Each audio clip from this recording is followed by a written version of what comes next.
Aryo, pemuda sederhana dari Yogyakarta, memutuskan merantau ke Jerman sebagai tenaga kerja Indonesia demi membantu keluarganya.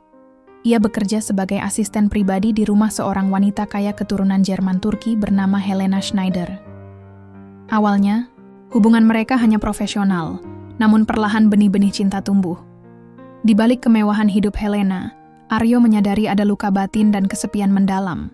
Namun, perbedaan status, budaya, dan masa lalu keduanya menjadi batu sandungan besar. Ketika cinta mereka semakin dalam, masa lalu Helena dan tekanan sosial dari dua dunia yang sangat berbeda membuat segalanya runtuh di pertengahan cerita.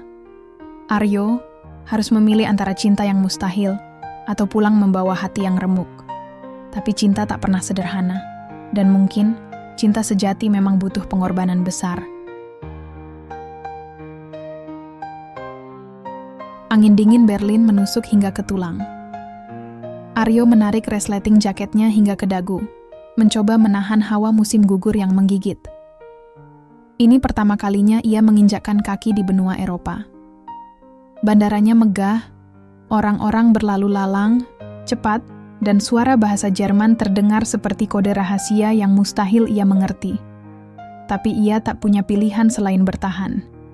Ia sudah terlalu jauh untuk mundur. "Selamat datang, Aryo," kata seorang wanita berseragam hitam-hitam yang menjemputnya di bandara. Namanya Frau Lina, agen penyalur tenaga kerja yang bekerja sama dengan kedutaan. Aryo hanya mengangguk sopan. "Terima kasih, Bu," jawabnya pelan, sambil meremas gagang koper bututnya yang penuh tempelan stiker Garuda Indonesia. Perjalanan dari bandara ke tempat tinggal barunya memakan waktu sekitar 40 menit. Di sepanjang jendela mobil, Aryo menatap gedung-gedung tua yang kokoh berdiri, dipadukan dengan bangunan modern yang berkilau. Jalan-jalan bersih, tertib, dan dingin. Terlalu dingin bagi anak desa dari Sleman yang biasa tidur tanpa kipas.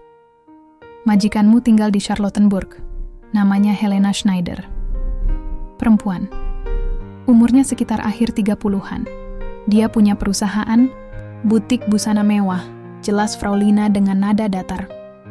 Aryo mengangguk, meski tidak terlalu paham apa itu butik busana mewah.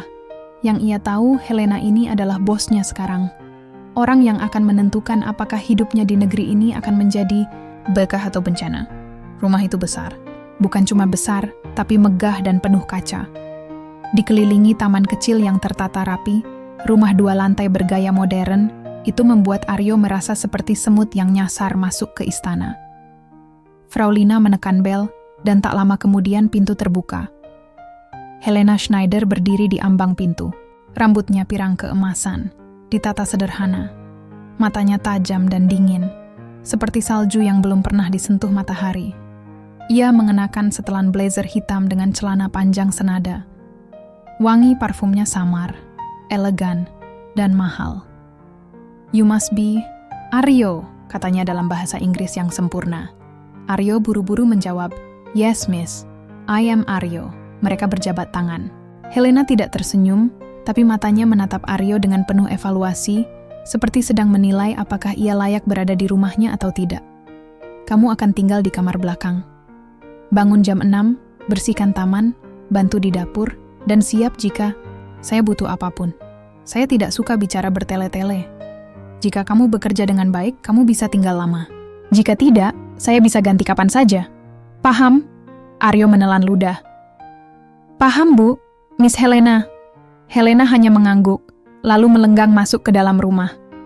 Sepatunya mengeluarkan suara ketukan halus di atas lantai marmer yang mengilap. Aryo menghela napas.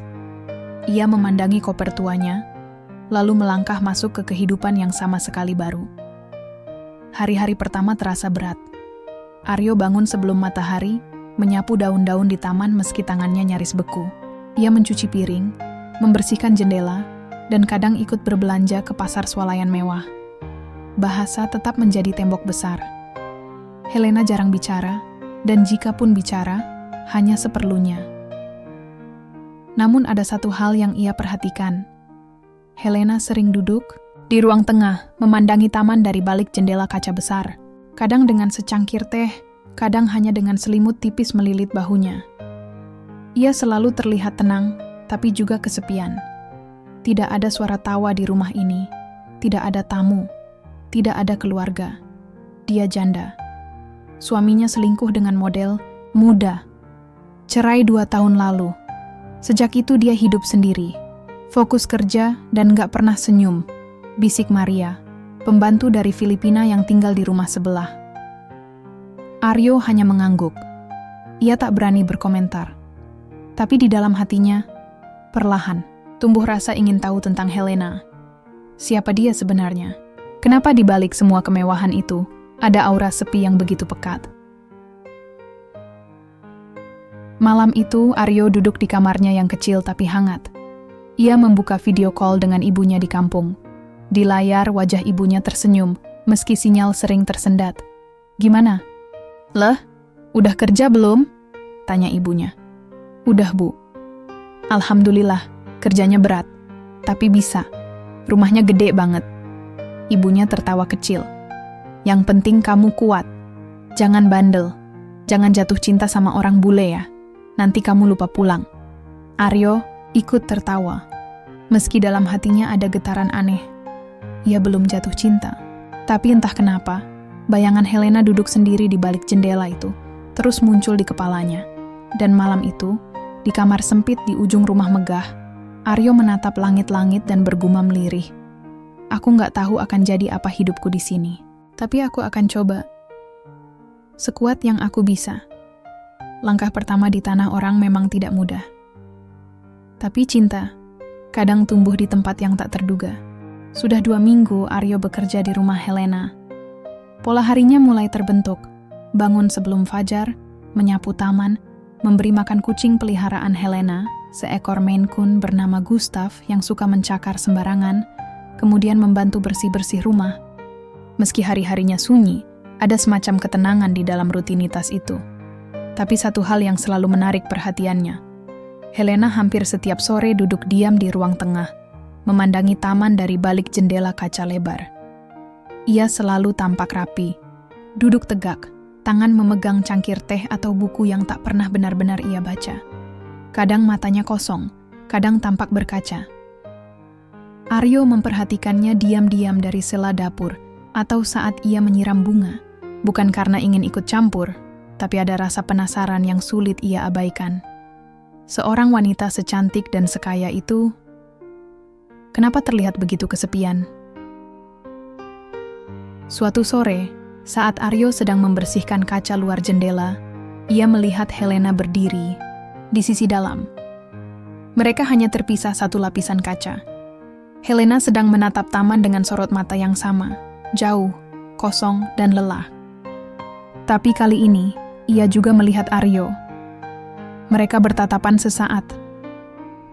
Aryo buru-buru menunduk dan pura-pura sibuk mengelap kaca. Tapi saat ia mengangkat kepala lagi, Helena masih di sana. Dan untuk pertama kalinya, bibirnya membentuk sesuatu yang mendekati senyum. Hanya sesaat, tapi cukup untuk membuat Aryo merasa aneh. Dadanya sedikit berdebar. Keesokan harinya, Aryo tengah menyiram tanaman di dalam rumah saat Helena tiba-tiba memanggil. "Aryo," katanya dalam nada tenang. Aryo hampir menjatuhkan semprotan airnya. "Yes, miss?" "Sit with me. Just for a while." Aryo menelan ludah. "Duduk?" bareng Helena. Ia ragu, tapi mengangguk. Ia mendekat dan duduk di kursi seberang, agak kikuk. Helena duduk sambil menggenggam cangkir teh, mata masih tertuju pada taman. "Kamu suka kerja di sini?" tanyanya dalam bahasa Inggris. Pelan Aryo mengangguk cepat. "Yes, I'm grateful. Everything is fine." Helena tertawa kecil, tapi tidak bahagia. "You always say fine like you're afraid I'll fire you." Aryo salah tingkah. No, I mean it." Helena mengangguk pelan. Ia lalu diam. Beberapa detik berjalan seperti menit. Aryo nyaris berdiri ketika Helena bicara lagi. "Di taman itu, aku pernah duduk berdua dengan seseorang. Kami merencanakan banyak hal. Rumah tangga, anak-anak, liburan musim panas. Tapi semua itu tidak jadi kenyataan." Aryo menoleh pelan, tak berani terlalu langsung menatap wajahnya. Now I sit here every afternoon and remember what never happened, lanjut Helena. Aryo tidak tahu harus bilang apa. Bahasa Inggrisnya tidak cukup untuk menyampaikan simpati yang pas, tapi ia berani bertanya pelan. Do you miss him? Helena menatap cangkirnya. I miss the version of him I used to love, not the one who left me. Hari-hari berikutnya, suasana berubah. Helena tak lagi sesenyap dulu. Ia mulai menyapa Aryo walau singkat. Kadang bertanya, sudah makan? Atau bagaimana cuaca di Indonesia? Aryo pun mulai lebih nyaman bicara. Meski terbata-bata, ia berusaha menjawab. Suatu pagi, Aryo menyajikan sarapan ke dapur. Helena sedang membaca koran. Ia melirik ke arah piring dan berkata, "Kamu bisa masak?" "Sedikit," jawab Aryo. "Nasi goreng, Indomie, sama telur ceplok." Helena terkekeh. "Next week, you cook Indonesian food for me." Aryo tertawa kecil. Deal. Malam itu, Aryo menulis di buku catatan kecil yang ia bawa dari kampung. Halaman itu ia beri judul, "Hari ini Helena tertawa." Ia menulis bahwa senyum perempuan itu lebih hangat dari matahari Berlin, dan tawa kecilnya lebih jujur dari semua obrolan di dunia. Ia tak tahu kenapa ia mencatat semua itu. Mungkin hanya untuk menyimpan perasaan yang belum punya nama. Aryo mulai menyadari bahwa hari-harinya tak lagi hampa. Rumah besar yang dulu sunyi perlahan terasa hidup, bukan karena musik atau suara tawa, tapi karena interaksi kecil yang berarti. Tapi Aryo tahu, ia hanya seorang TKI, seseorang yang hidup dalam batas. Ia tak boleh berharap terlalu tinggi, apalagi soal hati.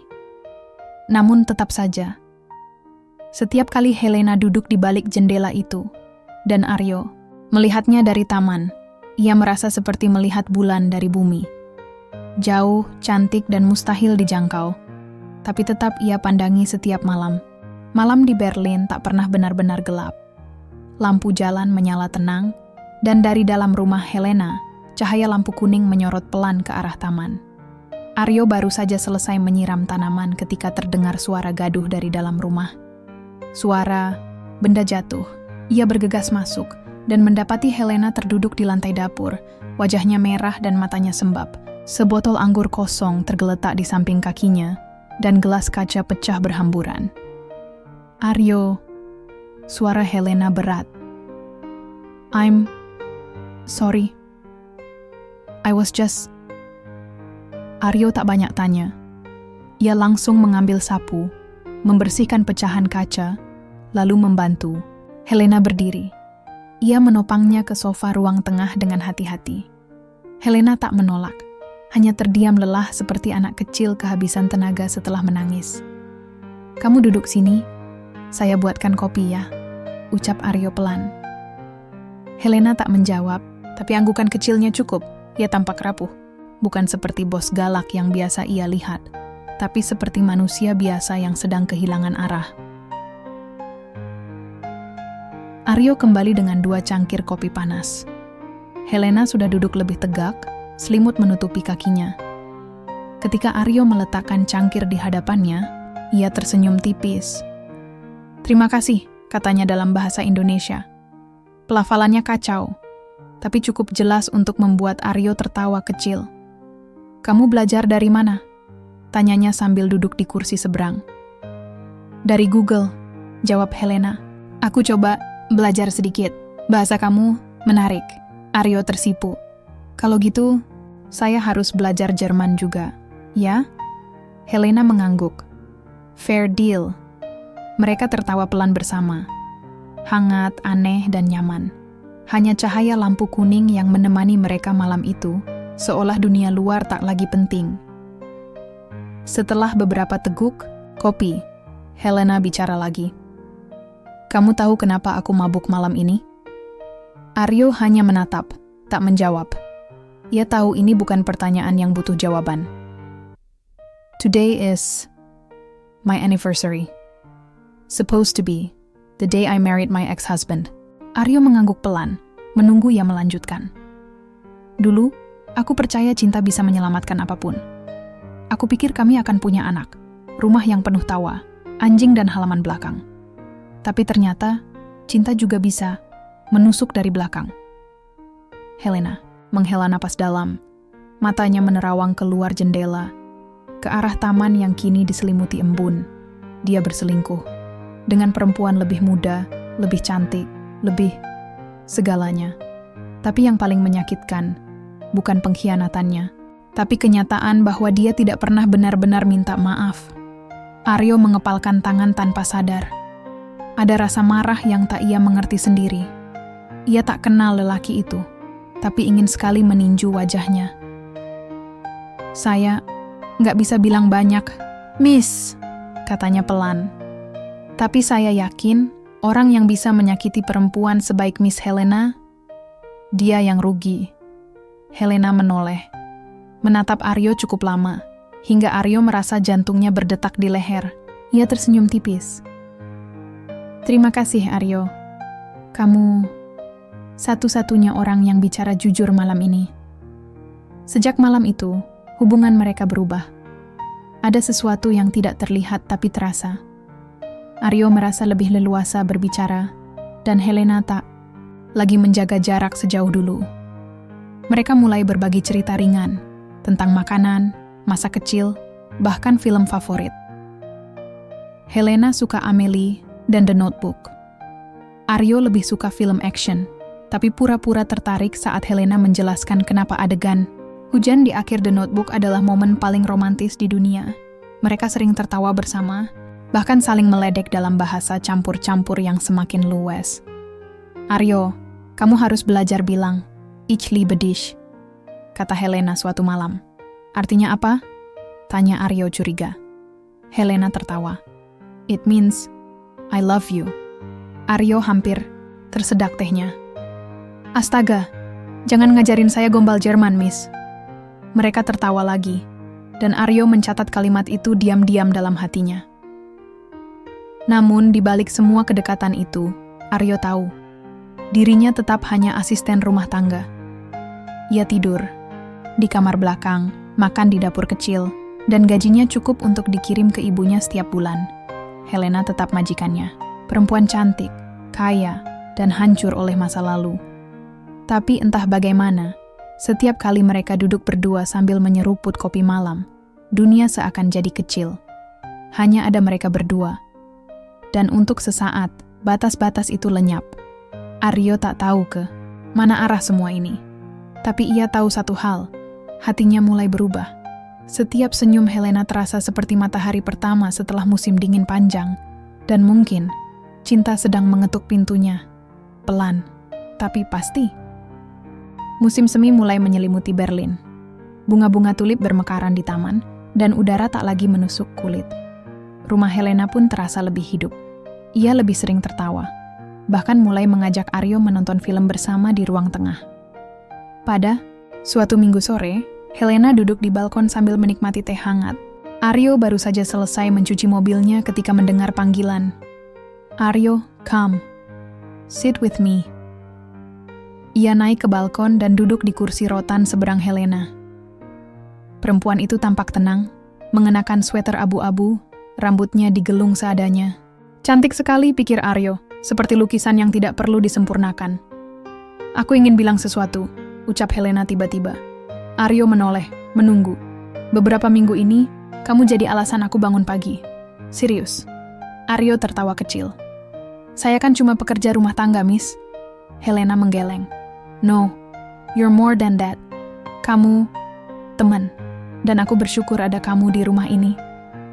Aryo menunduk, pipinya memanas. Ia tak tahu harus menjawab apa. Namun sebelum suasana semakin melankolis, suara mobil terdengar dari depan. Mobil hitam berhenti di depan gerbang rumah. Seorang pria tinggi dan elegan turun, mengenakan jas rapi dan kacamata hitam. Wajahnya langsung membuat Helena berdiri. Aryo ikut berdiri. Siapa itu, Miss? Helena terdiam. Wajahnya pucat. It's Marcus, jawabnya pelan. My ex-husband. Marcus masuk ke rumah tanpa banyak basa-basi. Helena menyuruh Aryo kembali ke dapur, tapi dari balik pintu ia bisa mendengar suara mereka yang mulai meninggi. "Kenapa kamu datang?" tanya Helena, suaranya tegang. "Aku dengar kamu sakit," jawab Markus datar. "Aku khawatir. Kamu nggak pernah peduli dulu. Kenapa sekarang? Aku cuma mau lihat keadaanmu. Dan, jujur saja, aku ingin bicara tentang warisan keluarga. Rumah ini." Helena tertawa sinis. "Jadi kamu kesini bukan karena aku, tapi karena rumah ini?" Markus tak menjawab. Tapi dari nada suaranya, Aryo bisa menangkap satu hal. Lelaki itu tak datang untuk bernostalgia. Ia datang untuk mengambil sesuatu. Malamnya, setelah Markus pergi, Helena duduk termenung di sofa. Matanya merah, dan ada ketegangan di wajahnya, yang belum Aryo lihat sebelumnya. Aryo membawa teh dan duduk di sampingnya. "Saya nggak ikut campur ya, Miss," ucap Aryo hati-hati. "Tapi kalau ada yang bisa saya bantu..." Helena menoleh. "Kamu sudah bantu banyak, Aryo. Cuma, aku lelah. Kenapa orang dari masa lalu selalu datang ketika aku mulai bahagia?" Aryo menatap wajahnya. Mungkin karena mereka takut kehilangan yang terbaik. Helena tersenyum getir. "Kamu manis sekali, Aryo. Tapi Markus beda. Dia dingin, licik, dan sekarang dia mau rumah ini karena ada hak waris dari keluarganya.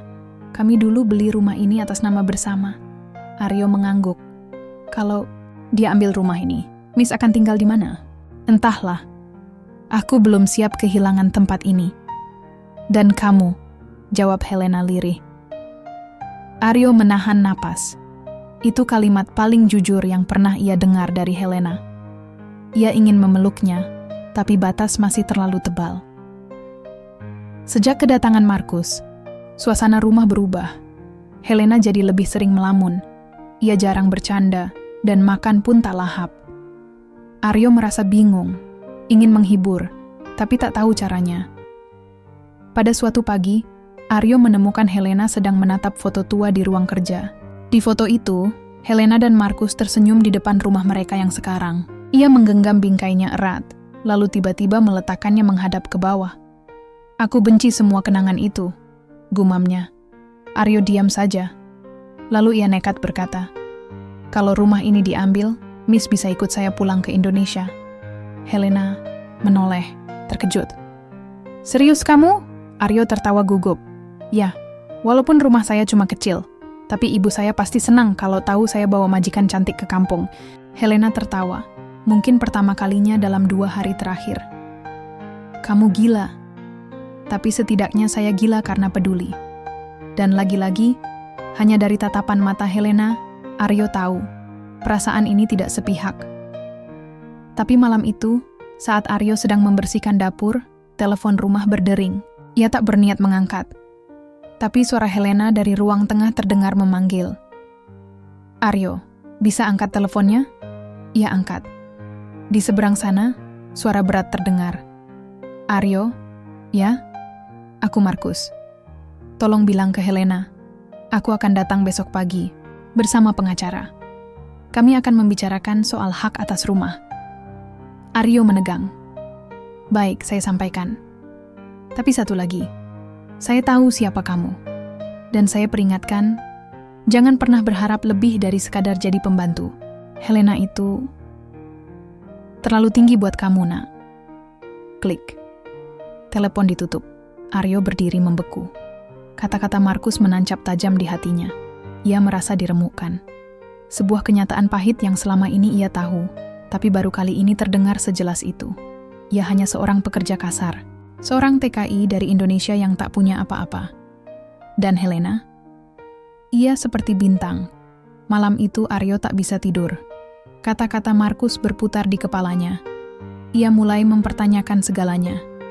Tentang kebersamaan mereka, tentang tatapan mata Helena, tentang kamu lebih dari sekadar pembantu. Apakah semua itu nyata? Atau hanya mimpi yang terlalu indah untuk jadi kenyataan? Pagi itu, udara Berlin terasa lebih dingin dari biasanya.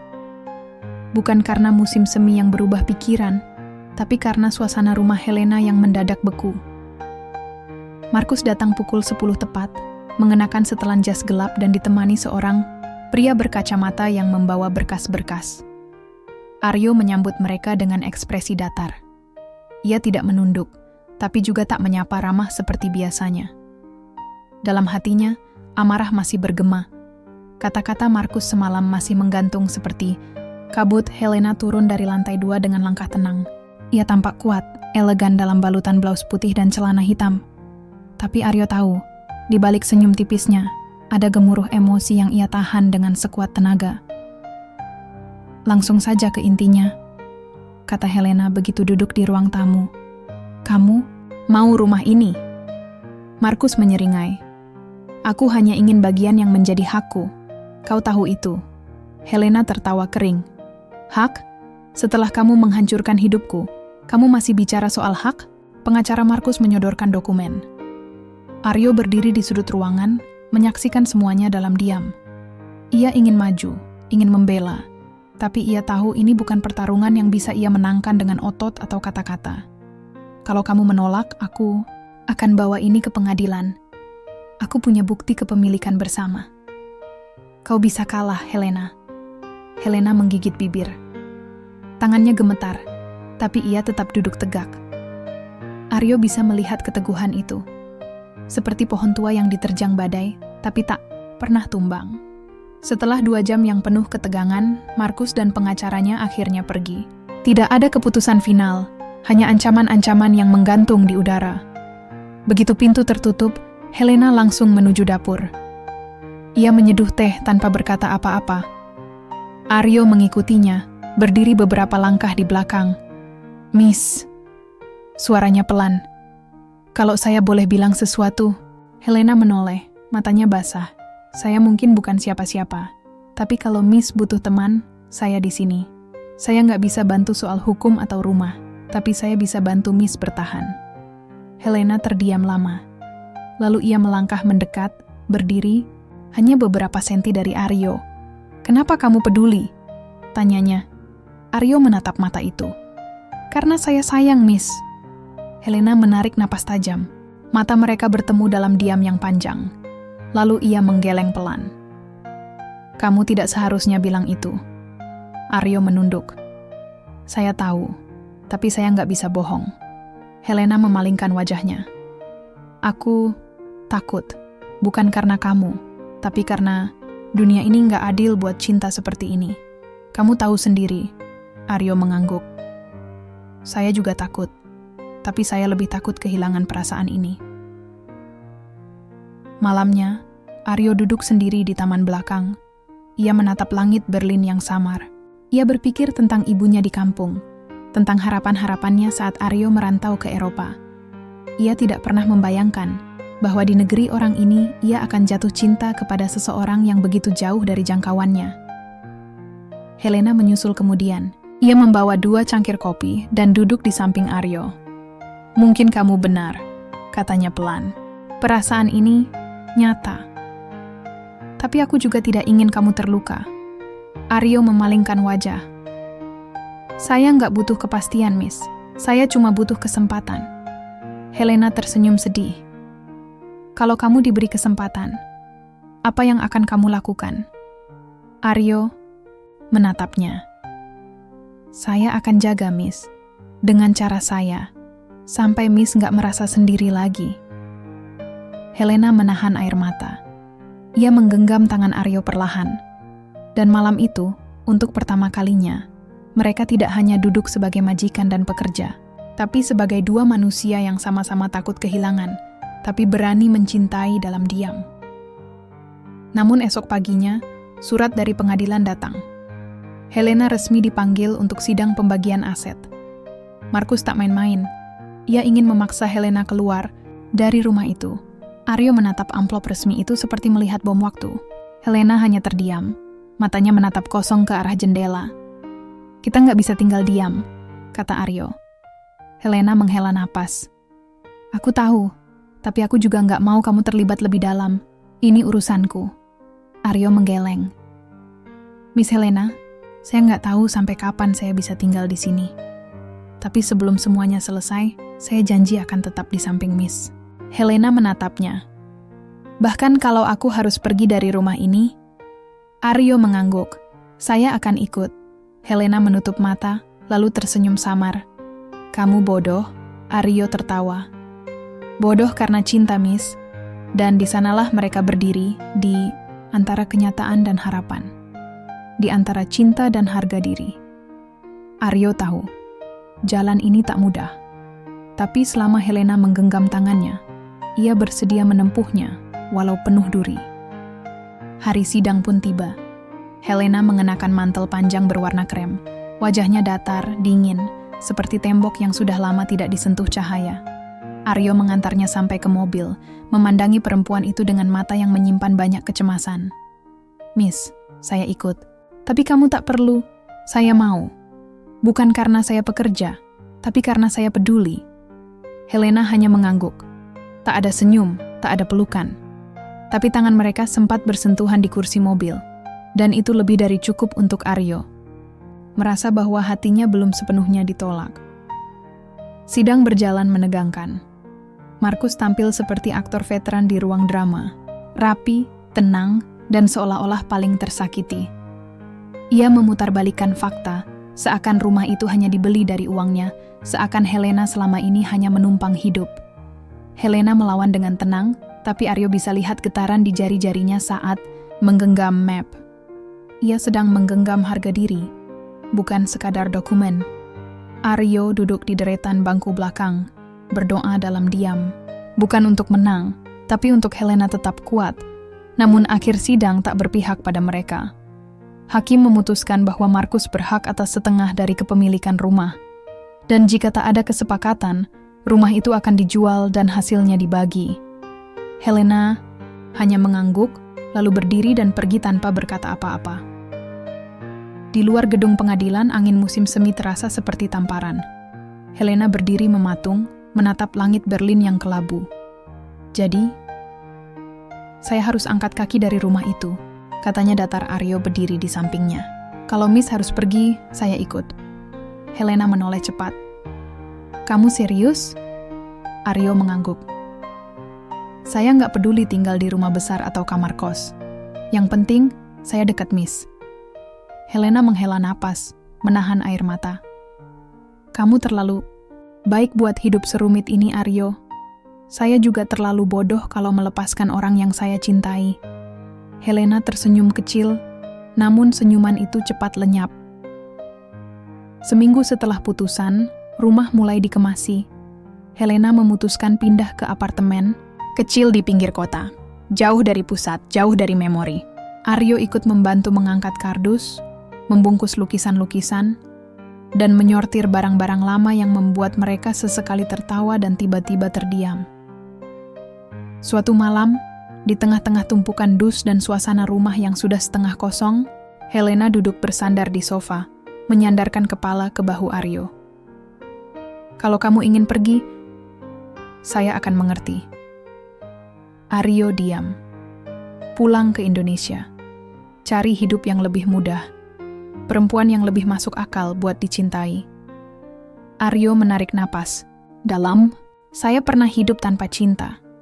Dan itu rasanya kosong. Sekarang saya punya cinta, meskipun rumit. Tapi setidaknya saya hidup. Helena menutup matanya. Aku takut membuatmu menyesal. Saya yang takut kalau nanti Miss hilang dari hidup. Saya. Hari terakhir di rumah itu menjadi hari penuh luka yang tak berdarah.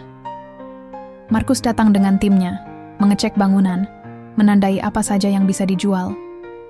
Helena hanya berdiri di tangga, memandangi rumah yang selama ini menjadi saksi, bisu patah hatinya. Ketika Markus lewat di hadapan Aryo, ia berkata pelan namun sinis. Selamat menikmati hidup di apartemen sempit. Jangan lupa, kamu cuma pembantu. Aryo tidak menanggapi. Tapi hatinya terbakar, bukan karena hinaan itu, tapi karena ia sadar. Hidup di dunia ini memang tidak adil bagi mereka yang mencintai di luar batas kelas. Beberapa minggu berlalu, Helena dan Aryo mulai tinggal di apartemen baru. Sederhana, hanya 2 kamar dan 1 dapur kecil. Tapi disitulah mereka mulai membangun kembali. Setiap pagi, mereka menyeduh kopi bersama. Setiap malam, Mereka menonton film di lantai dengan bantal seadanya. Tak ada rumah besar, tak ada kemewahan, tapi ada ketulusan. Suatu malam, saat listrik mati karena gangguan di gedung, Helena berkata pelan di kegelapan, "Kalau aku bilang, aku juga cinta kamu, kamu akan tetap bertahan?"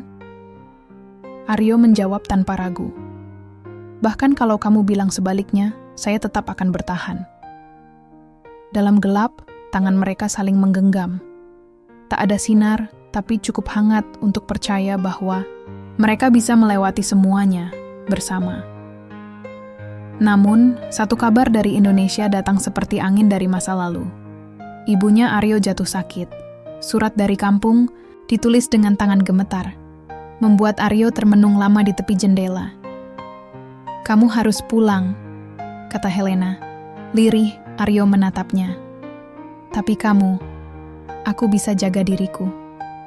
Tapi ibumu cuma punya kamu." Helena benar, tapi hatinya retak, bukan karena kehilangan, tapi karena akan berpisah dengan cinta yang akhirnya berani ia genggam.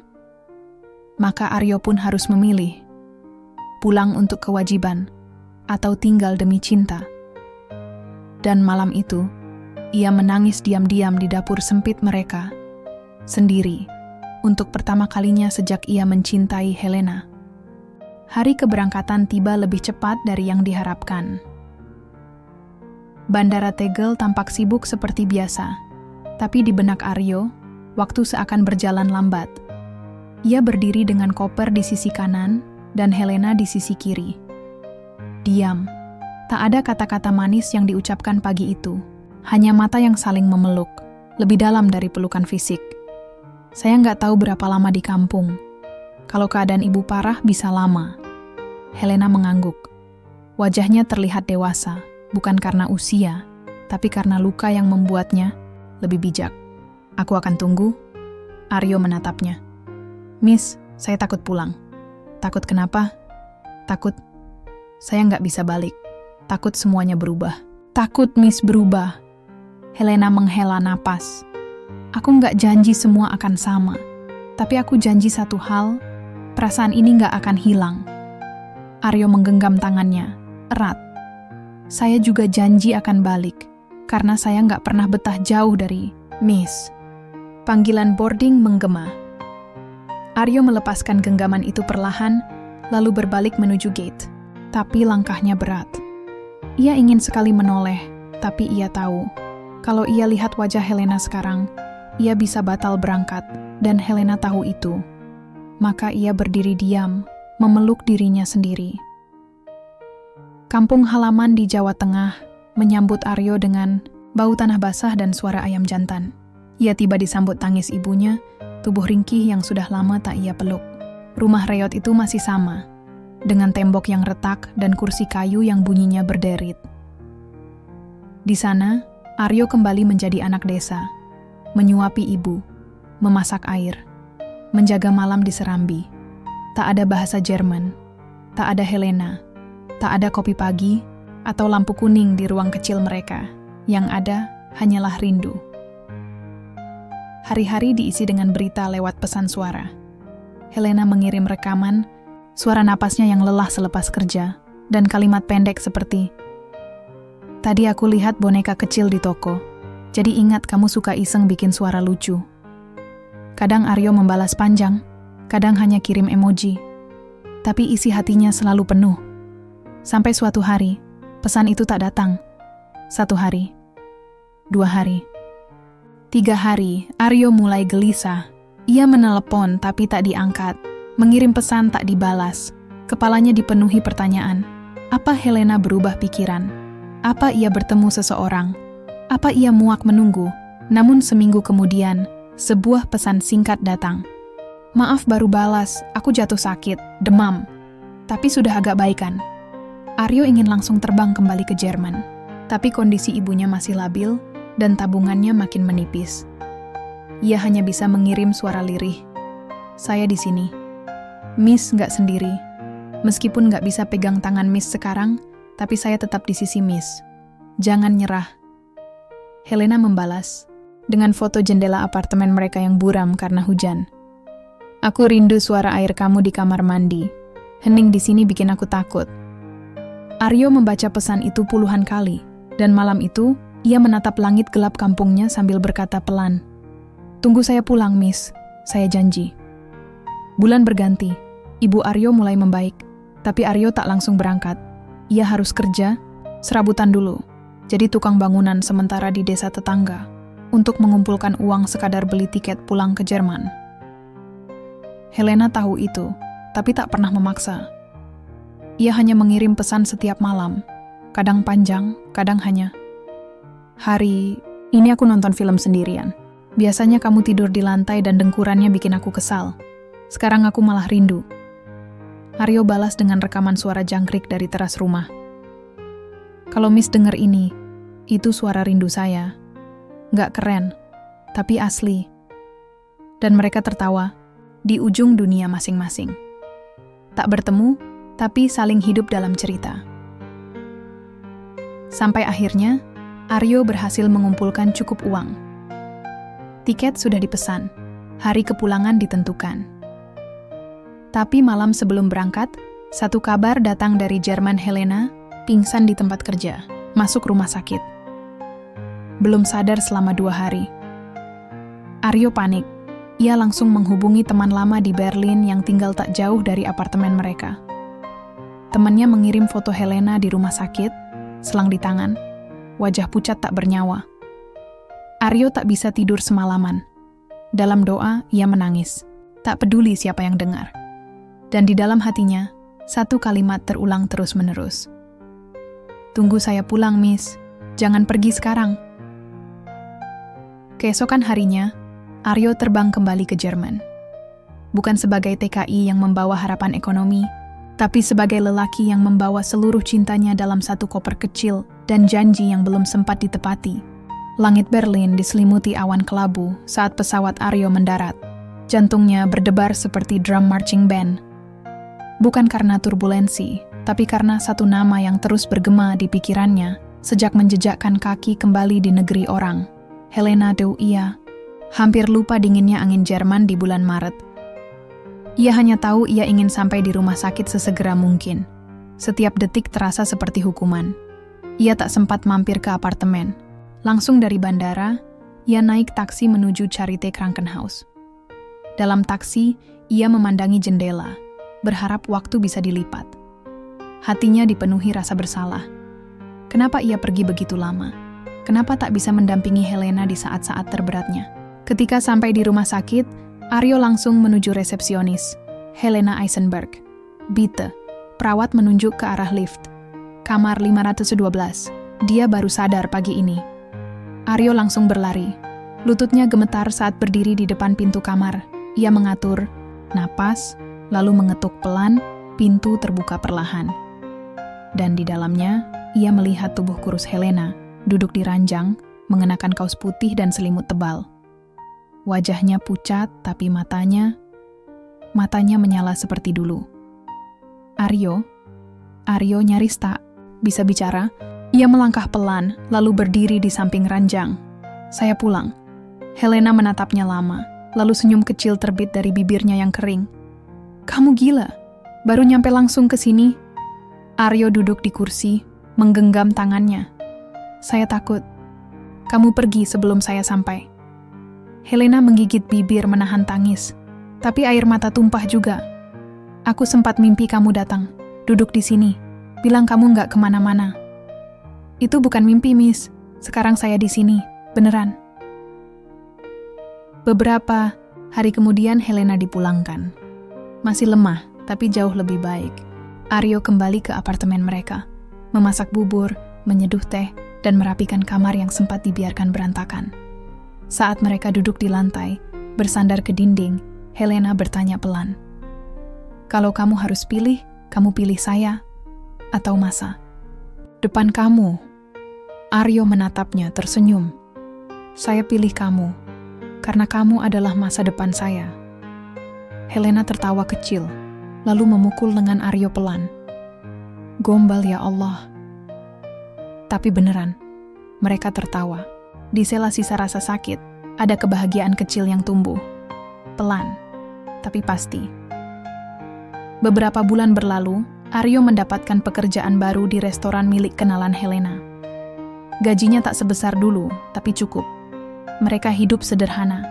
Helena mulai melukis lagi, menerima pesanan kecil dari galeri dan pembeli online. Dinding apartemen mereka kini dipenuhi warna-warna cerah. Lukisan matahari, bunga, dan satu potret Aryo yang sedang tertidur di sofa. Suatu pagi, saat hujan turun perlahan, Aryo duduk di meja makan, mengaduk kopi. Helena keluar dari kamar mandi dengan wajah segar. "Kamu tahu nggak?" katanya sambil duduk. "Aku baru sadar." "Apa?" "Aku nggak pernah bayangin. Seorang lelaki dari desa kecil di Indonesia, dengan bahasa Jerman yang belepotan, bisa bikin aku jatuh cinta sedalam ini." Aryo tertawa pelan. "Dan saya nggak pernah bayangin akan nyuci piring di apartemen Berlin sambil nyanyiin lagu Didi Kempot." Helena terdiam, lalu bertanya pelan, "Mau terus kayak gini?" Aryo berhenti mengaduk kopi. "Maksudnya, menjalani hidup bareng, nggak cuman karena keadaan, tapi karena kita mau." Aryo menatapnya. "Saya mau, banget." Helena menggenggam tangannya di atas meja. "Kalau gitu, ayo kita nikah. Tapi sederhana aja, di taman. Nggak usah mewah. Yang penting, sah." Aryo tak menjawab. Ia hanya menarik tangan Helena, lalu memeluknya erat. Di pelukannya, semua rindu, luka, dan ketakutan seperti meleleh dan hilang. 2 bulan kemudian, mereka menikah di sebuah taman kecil di pinggiran Berlin. Hanya dihadiri beberapa teman dekat dan langit biru sebagai saksi. Helena mengenakan gaun putih sederhana. Aryo memakai batik dari Indonesia, oleh-oleh dari kampungnya. Ibunya menyaksikan lewat video call, menangis bahagia dari balik layar ponsel. Saat Aryo mengucap janji, ia menatap Helena dan berkata, "Aku datang ke Jerman buat cari rejeki. Tapi ternyata aku malah dapat rumah dalam dirimu." Helena menangis, lalu tertawa. Dan dunia mereka akhirnya menjadi utuh. Bukan karena semuanya sempurna, tapi karena mereka memilih untuk saling menggenggam, meski dunia kadang mengguncang.